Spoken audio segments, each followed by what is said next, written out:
So, word to the wise.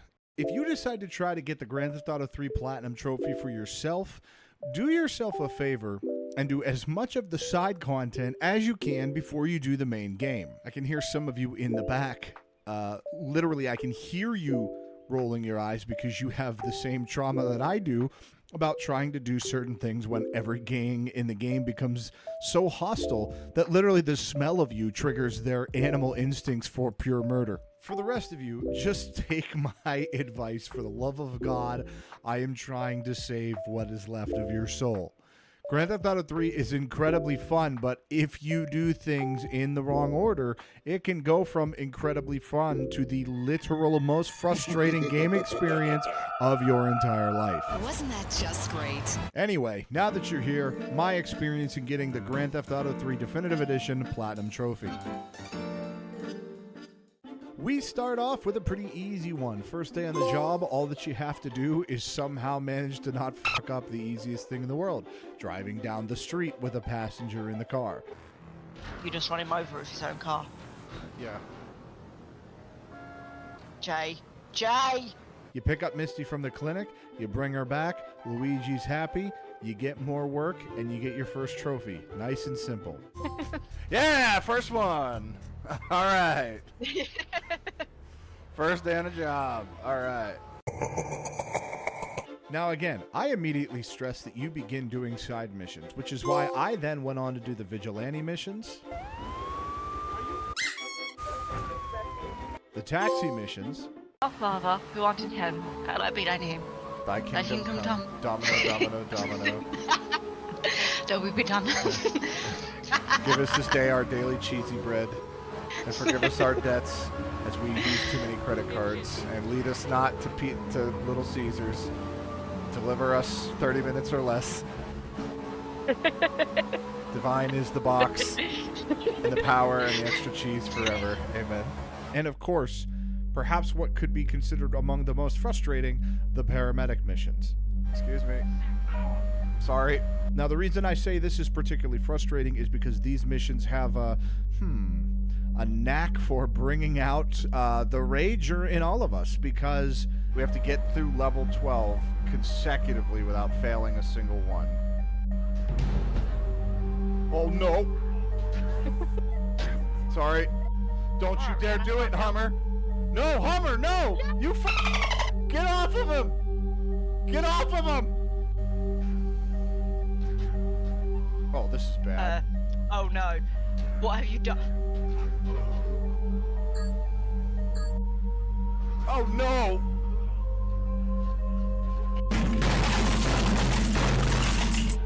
Well, this isn't great, is it? With the ambulance mission, they decided to go, hey, how about you go fuck yourself? You have to do all 12 levels at once without stopping. And of course, you have the shortest timer of all the missions there are to do this one. So whoever developed the ambulance missions in Grand Theft Auto 3, how about you go fuck yourself? Pro tip for anyone else who decides to do this, use the handbrake when turning. It will save your life. But anyway, if you somehow manage to avoid Liberty City's excess of violence, curvy death turns, and pedestrians who somehow need an ambulance and a death wish at the same time, you can get the trophy playing doctor for completing level 12 paramedic. I went on next to complete the fire truck vehicular missions, and the reason I did that was because, contrary to the ambulance ones, they are the easiest missions to complete. You get sent to various locations around the city putting out fires, and once you do 15 of those, you'll pop the trophy. Now, there's another trophy that I also recommend, actually 2 trophies I recommend getting before you turn the gangs hostile. One of them is called Come Out to Play. Can Spider-Man come out to play? And it requires you to body slam 20 gang members with melee weapons. Either your fists or baseball bats are the only thing that count. But if you do a few of the rampages early on, you can also get the achievement Street Sweeper, which requires you to kill a certain number of gang members, and that will be much easier to do when they don't try to kill you back. So if you ever miss a text from your mother and you leave it sitting there for 3 or 4 hours, and by the time you finally realize it's there, you go, oh, I have completely fucked up. Now I need to start everything over from the very beginning. That's how you're going to feel if you don't pay attention during the story missions, because there are several missable achievements which you need to get in order to get 100%. If you do not get these, your playthrough will be locked out of 100% completion, and you will have to do everything over again. Fortunately, I'm a smart boy, and I was able to prepare for this. So when it came to the mission without a scratch, where you have to take the target's vehicle to 8Ball's bomb shop and bring it back without a scratch, there it is. I was ready to do that because I had actually mastered this mission as a kid, and I was very good at not destroying the car. Beep beep, motherfuckers! Oh, this fucking cop now. Another one that I ran into was called Mob Boss. Eventually, you'll do a mission for Tony where you have to run these two mafia guys around and basically try to blow the triads off the map. Yeah, everybody knows about the nice little hill, except for me. It took me a couple of tries to get this, and then I went, wait a minute, there's a little hill here, and I could see the dude from the top of it. So eventually, I went up to the side of the hill, and I blew the guy away. Oh, and by the way, this mission was another reminder about how much I goddamn hate the gang activity, because look at this nonsense.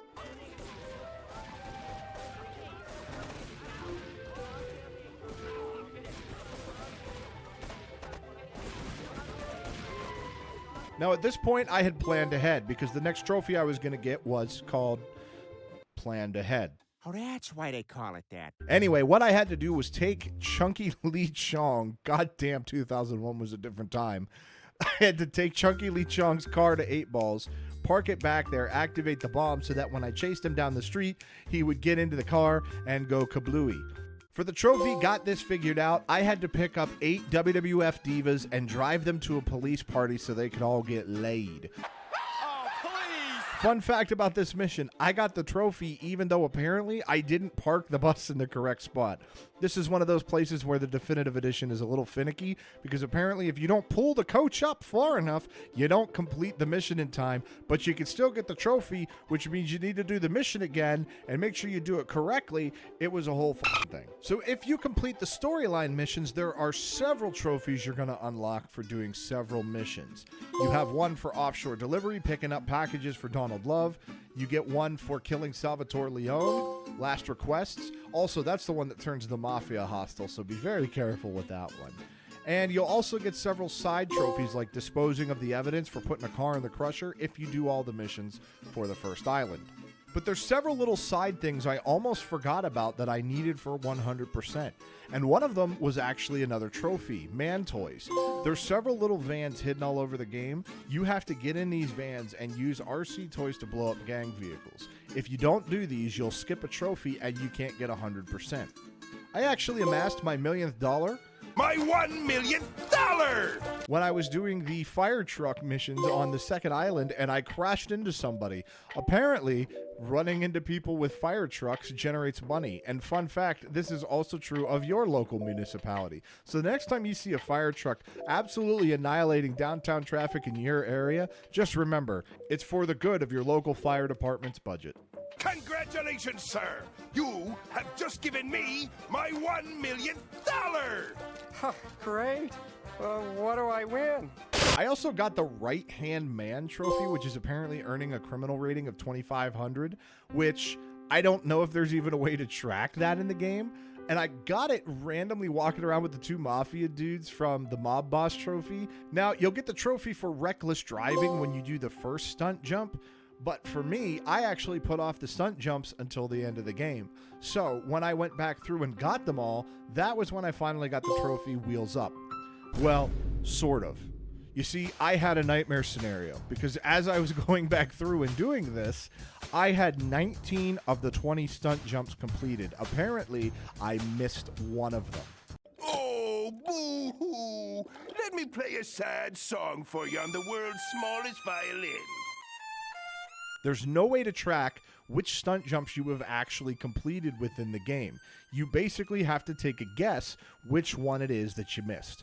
So the only way for me to solve this problem was to go back and do every single stunt jump for a second time.